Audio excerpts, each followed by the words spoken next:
Alam mo, Jack, binilin ka sa akin ni Dorina. Sumama ka na sa akin. Gusto kitang alagaan. Hindi ko ba nakakahiya? Hindi niyo naman ako kaano-ano eh. Ayoko po sanang maging pabigat sa inyo. Huwag ka na mahiya, Jack. Alam kong kaibigan ng turing sa inyo ni Dorina. Parang kapatid na nga, di ba?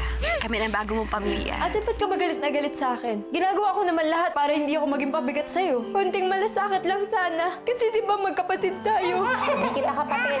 Anak ka lang ng tatay sa labas. Lupe! Buti na lang nandyan kayo. Pwede niyo akong ibalik sa bahay bagong pangarap. Lupe, may choice ka pa. Pwede kang sumama sa amin. Talaga po? Maring, di ba ang sabi ng doktor, kapag sumuka ka na ng dugo, ibig sabihin may komplikasyon ka na. Nay, sabi ko na nga ba may tinatago ka sa akin eh. Ay, ayoko mamatay ka. Malala na kasi ang ulcer ko. Ayoko, galala ka. Mahalaga yung panahon natin sa isa't isa. Paano kung konti na lang yun? Paano kung bigla-bigla ka na lang mawala? Ano, pati ikaw iiwanan mo ko? Pati ikaw mawawala sa akin, Nay? Isang ngiti ang kapalit maglinaw. Mahal, ito na ata yung bahay na tinutuloy ni Clarissa. Jack, Lupe, dito muna kayo, ha? Sige po.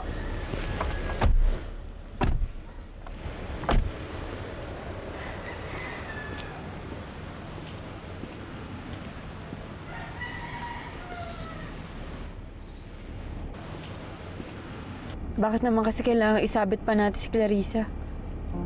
Yan kasi yung bili ni Dorina. Saka hayaan mo na. Hindi naman sasama yun eh. Alam ko namang di niya may iwanan yung nanay-ninang niya eh. Mabuti naman. Kasi parang hindi ko pa kayang tanggalin yung galit ko sa kanya. Yan na nga bang sinasabi ko eh.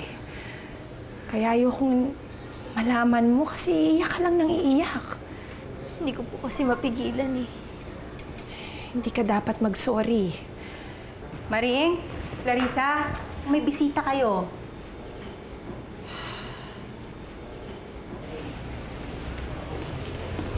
Ayan, Clarissa. Ma'am Elaine? tuloy kayo. Parang mali yata yung timing ng pagbisita natin, ha? Hindi ho. Kanina po kami nag-iiyakan mag-ina. Namiss lang namin ng isa't isa eh. Gusto lang namin ho kausapin si Clarissa kung pwede. Sige. Halika, Senny. Kuha natin sila ng maiinom. O sige, maiwan muna namin kayo. Tuloy po. Clarissa, nagpunta kami dito kasi gusto naming malaman kung kamusta ang kalagayan mo. Binilin kasi ikaw ni Dorina sa amin. Gusto lang namin siguraduhin na okay ka.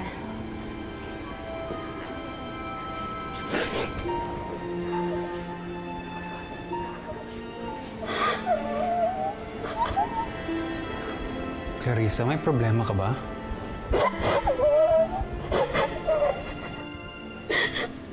Clarissa, bakit? Nanay-ninang po kasi.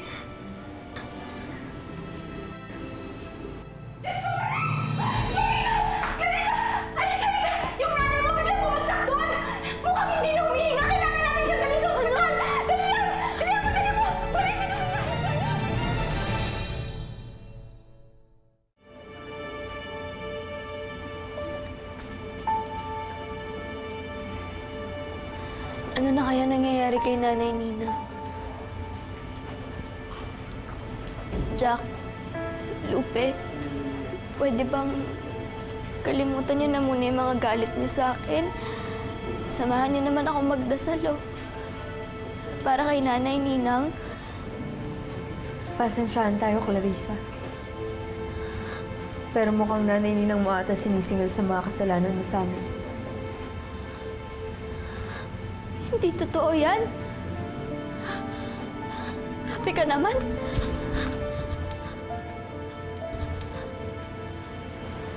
Lupe, sobra naman ata yun. Wawa naman si Clarissa.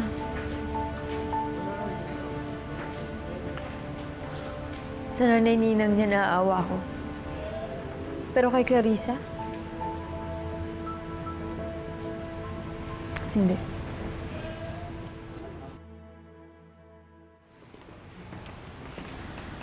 Dok, kamusta na po ang lagay ni Maring? She's not doing good.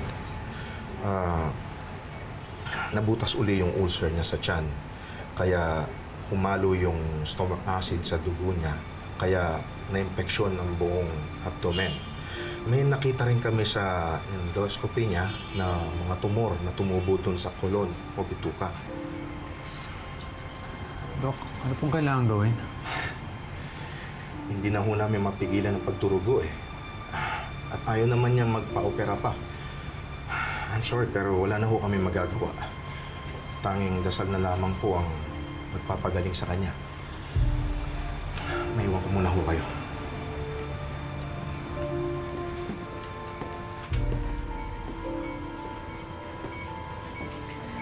Maring? Lynn.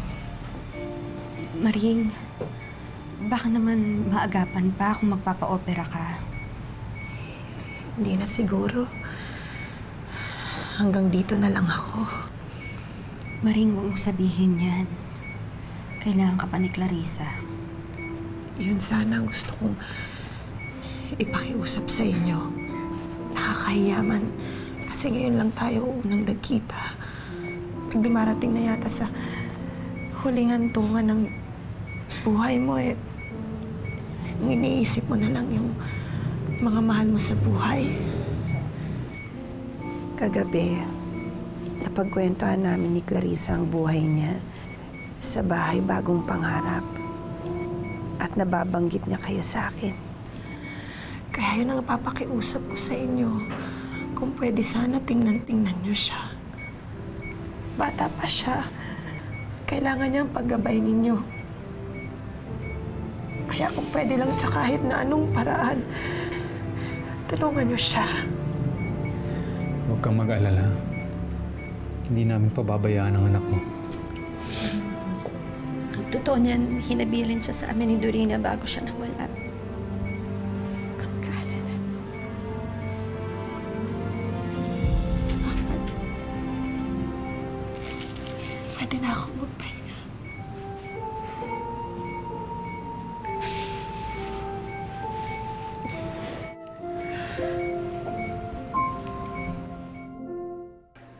Kayo na pong bahala sa nanay ninang ko.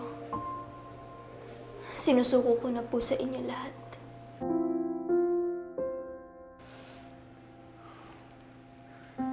Clarissa.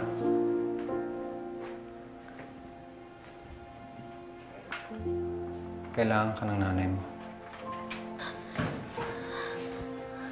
Okay na po ba siya? Magagaling po yung mga doktor dito, di ba? Mapapagaling po nila sa nanay ninang.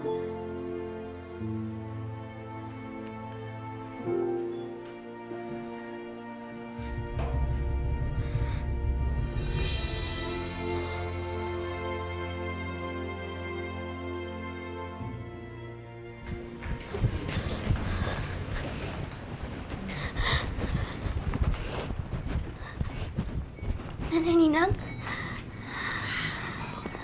Clarissa.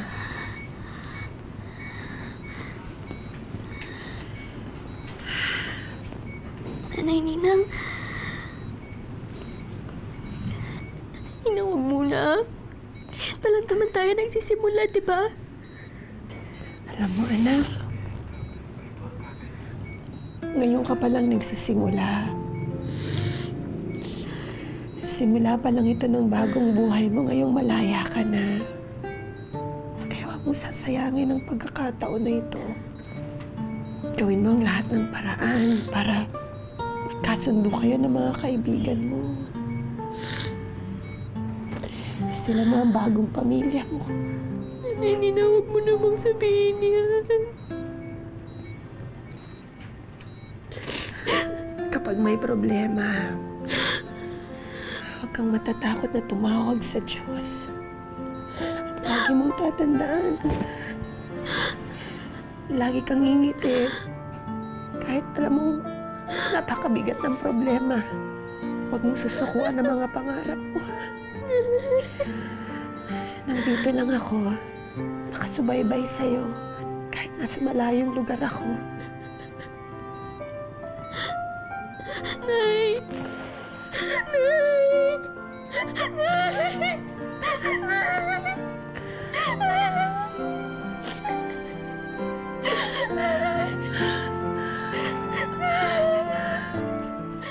Nanay Ninang!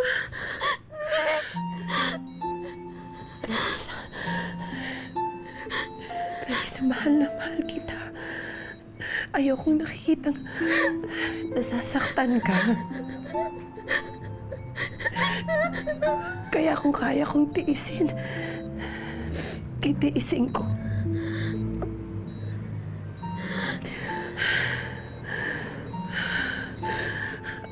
Nay, naalala mo yung sinabi mo?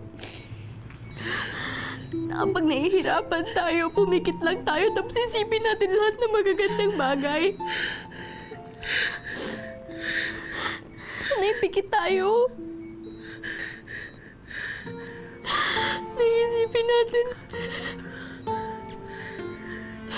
Naisipin natin na masaya tayo. Na nasa hardin ka. Magkasama tayong dalawa. Wala kang nararamdamang sakit. Hinaamoy natin yung mga bulaklak. Nahipaglaro tayo sa mga paru-paro. Ang saya-saya natin. Walang kasing saya.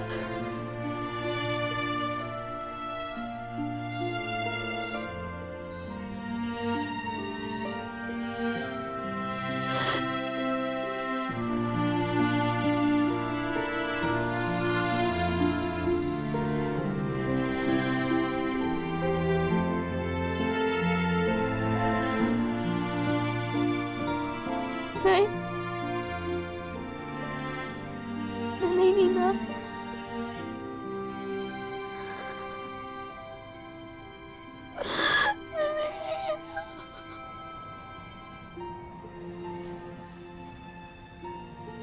Paalam, Nanay Nina.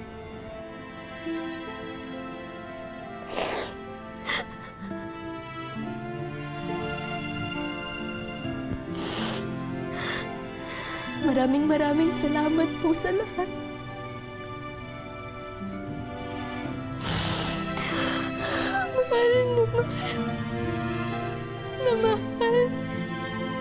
Mahal kita.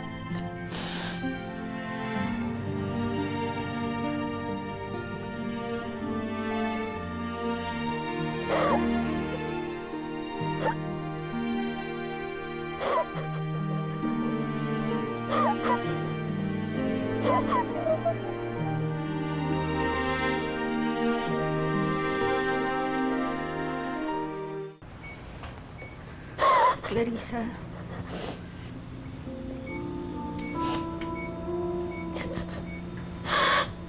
Bumili wala na si Nanay Nina. Iniwan niya na. Wala na ako, Nanay. Wala na akong pamilya.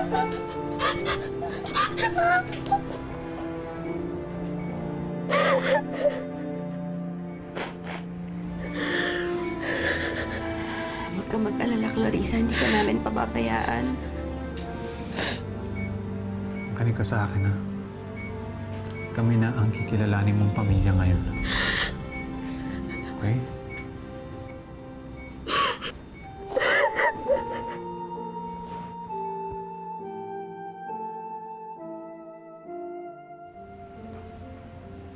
Wala na si Nanay Ninang.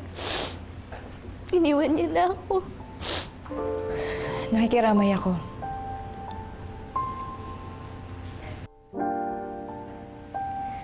Huwag ka nang mag-alala.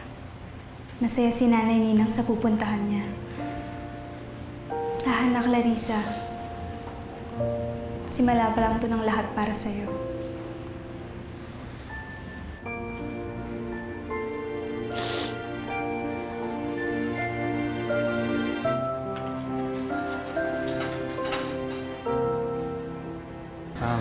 Ma'am. Okay na yan. Ako nang bahala dyan. Salamat.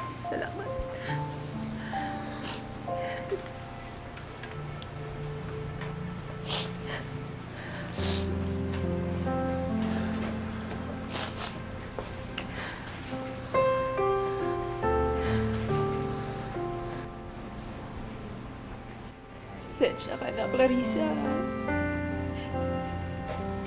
Hindi kita kayang alagaan kasi kailangan din ako sa abusan eh. Huwag na po kayong mag-alala. Kami nang bahala kay Clarissa. Hinabilin na ho siya sa amin ni Maring. We all had a long day. Clarissa, kailangan mo na rin magpahinga. Sumama ka na sa amin ni Jack at Lupe. Iuuwi ko na kayo. Tsaka huwag kang mag-alala. May kinausap na ako at aasikasuhin na ang lahat. It's time to go home, girls.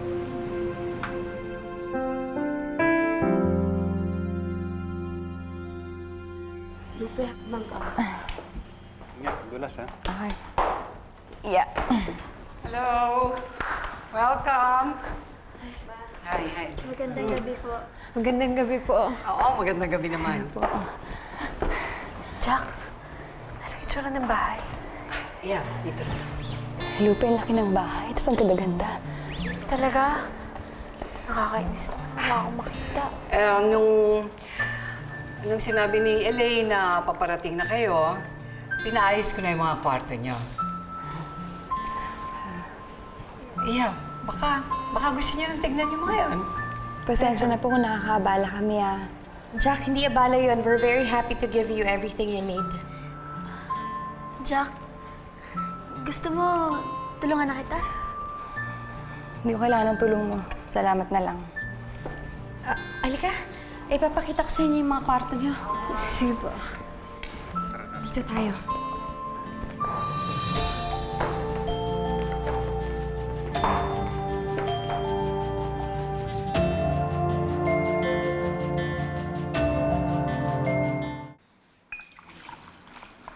Ang bango naman yan. Para sa mga bata ba yan? Oh, mahal. Alam mo, pangarap ko talagang gawin to para kay Dorina kung nabubuhay pa siya. Love, may gusto na ako tanongin sa'yo. Nung nasa bahay bagong pangarap ka ba, parang ganun ba yung treatment ng mga girls sa isa't isa? Parang may conflict yata sila eh. May nag-aaway yata. Hindi. Sobrang close nga nila eh. Baka kanya-kanya lang talaga tayo kung paano mag-handle ng trahedya. Siguro nga. Di bale, ngayon nandito na sila sa pagod natin, magbabago ng lahat na yun. Magiging pamilya na tayo. Gagawin natin ang lahat para maging masaya sila. At sabay-sabay tayong babangon sa mga trahedyang nangyari sa buhay natin. Oops! Hindi yan para sa'yo. Okay. Sarap eh. Ito, meron ka. Kuha ka ng mug mo. Masarap po yung timpla niyo, Ma'am Elaine. Salamat po. Sige, inumin mo yan. Mabuti yan para sa'yo, para kumalma ka. Alam kong mahirap mawalan, pero kailangan pa rin nating magpahinga. Alam niyo po, alam kong mahirap. Alam kong masakit. Pero kapag naaalala ko na ngayon mas okay kasi hindi na nahihirapan si Nanay Ninang, parang nagiging okay na rin po ako. Nakakatuwa. Close na close kayo ng Nanay Ninang mo. Sobra po. Dalawa lang naman po yung mga naging best friends ko eh. Si Dorina at saka si Nanay Ninang. Napakaswerte niyo may ganyan kayong relasyon. Siguro kung nandito pa si Dorina, magiging best friend ko din siya. Sigurado po ako. Alam niyo po, si Dorina walang ibang hiniling kundi maging maayos yung pamilya niya. Kaya sigurado po ako na gagawin niya yung lahat para matuwa kayo.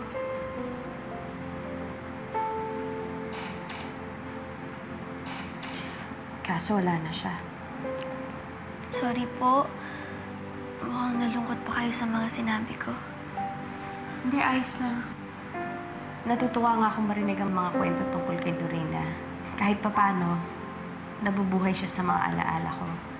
Galing sa mga kwento niyo. Alam niyo po, ang sabi ni Nanay Ninang sa akin, ang isang tao pwedeng mabuhay sa alaala. Sabi niya, kapag namimiss ko siya, isipin ko lang daw yung mga alaala namin para, yan, para magkasama na lang kami. Tama siya. Sige, ubusin mo na yan. Salamat. Oh, kamusta naman? Ang sarap pala talaga ng feeling pag may mga batang inaalagaan dito mismo sa bahay. Feeling ko mommy na ako. Well, that's good. At least kahit papaano naiibsan ng lungkot sa puso mo sa pagkawala ni Amy. Pare-pareho naman tayong nawalan. Ako, ikaw, pati mga bata. Alam mo, naalala ko tuloy yung sabi ni Amy. Kailangan ko daw yung mga kaibigan niya, kailangan din nila ako. Anong ibig mo sabihin? Nawalan tayo ng anak. Nawalan naman sila ng pamilya at magulang. Yeah, but they have us now. Oo, at isang pamilya na tayo ngayon.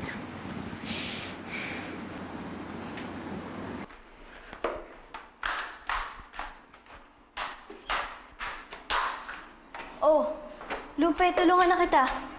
Hindi. Huwag na, okay lang ako. Lupe, hayaan mo na ako. Baka mamaya may mangyari na naman sa'yo. Ako na naman ang masisi. Kung sa bagay nga, no? Dapat nga singilin kita sa mga utang mo sa akin. Sige. Simula ngayon, alalay na kita. O, sige na. Alalayan mo na ako. Pupunta ako ng kusina, nagugutom ako. Halika na! Halika na. Kanan. Dahan-dahan. Diretso lang. Tapos, kaliwa ka ulit. Kaliwa. Oops, kaliwa. Kaliwa. Lupe, Ayan. Clarissa! Tayo na! Mag-breakfast tayo. Sige po. Ito, o dyan. Ayan yung po. Tara, Lupe. Si Miss Elaine nagluto nito. Talaga? Amoy pa lang po, parang masarap na eh. Masarap, Elaine. After this, Jack Lupe, pupunta tayo ng hospital para magpa-check up kayo. And then, Clarissa, pupunta tayo sa service ng nanay mo. Okay? Salamat po. Clarissa, halika umpo ka na dito sa tabi ko. Kain na tayo. Ito, egg Lupe. Ito, have some bread. Jack? Tapos ito, bacon. John, can you pass the egg? Ayan pala, bigyan niyo si Clarissa. Yung egg bigyan sa Clarissa. Salamat. Baka gusto mo ng hotdog, Clarissa. 2, 3, 4, 5, 6, 7, 8. Jack, ginagawa mo? Nag-workout. Nag-workout ka? Eh, di ba pilay ka? Lupe, isang binti lang naman may diferensya sa akin eh. Tsaka sabi ng doktor, kailangan kondisyon ako para pag nag-therapy ako, gumaling agad yung pa ako. Teka nga, paano ka ba nakapunta dito? Di ba iniwanan kita sa labas? Bulag lang ako, pero hindi ako bobo. Dali-dali makabisado na itong bahay. Ganto kalaking bahay, nakabisado mo agad? Ako pa? Pero medyo tinulungan ako ni Clarissa. Galit ka pa rin ba sa kanya? Eh, mukhang porsigidong tulungan ka eh. Eh, bakit ikaw? Hindi ka nagalit? Ewan ko. Eh, mukhang totoo naman yung sorry niya eh. Tapos kawawa pa, namatayan. Kawawa din tayo. At saka utang na sa atin yun at marami pa siyang dapat pagbayaran. Tsaka huwag kang magpapadala dyan sa mga awa-awa ni Clarissa na yan. Tingin ko, pinaplano niya talaga yun eh. Para makuha niya yung loob ni Ma'am Elaine tsaka ni Tito Jonathan. Paawa effect. Ganun, para makalamang. Tingin mo? Jack, sino ba sa atin ang bulag? Obvious naman eh. Hindi mo ba nahalata? If you can't see kung bakit pangit ang mga designs na ito, tusukin nyo na lang yung mga mata nyo. Kasi wala rin naman palang kwenta. And you call yourself designers? Do it over. Monique, nag-back out yung textile factory na kinuha natin sa Bulacan. At this rate, we're not going to deliver our exports to Hong Kong. Wisit! Nakakabaliw na. Dala-dalawa yung mga hawak kong projects. Alam mo, kasalanan to ni Elaine eh. Kasi walang ginawa kundi puros charity work. Instead na itong negosyong asikasuhin niya. Eh, hayaan mo na. Nag-a-adjust lang naman siya sa pagiging ina niya sa tatlong teenager. Nanay? Sa 3 teenagers? Yes. Hindi pa ba umabot sa iyo ang chismis? Ano na naman ba ang pinasok na mag-asawang yan, ha?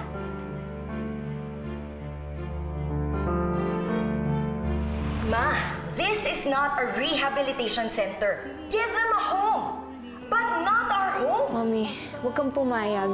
Hindi sila pwedeng ampunin. Once ampunin na sila ni Elaine, makakahati na natin sila sa ating mga kayamanan mula sa mansyon hanggang sa negosyo namin ni Mama. So what are we going to do? Go pack your bags. Babalik tayo sa mansyon. Hi, girls! Sila niya magagamit natin yan. Parang hindi tayo mapaalis dito. Kaya dapat kaibiganin na lang natin siya. Kasi ang dapat na pinapaalis dito, yung Clarissa na yun. Clarissa, may hindi mo man lang ako tutulungan sa bags ko. Dalhin mo yan sa kwarto ko. Ay, sorry. Mabuti pa sana yung bulag at pilay na lang inutusan ko. Hindi ka tulad mo. Tanga ka. Tanga, boba.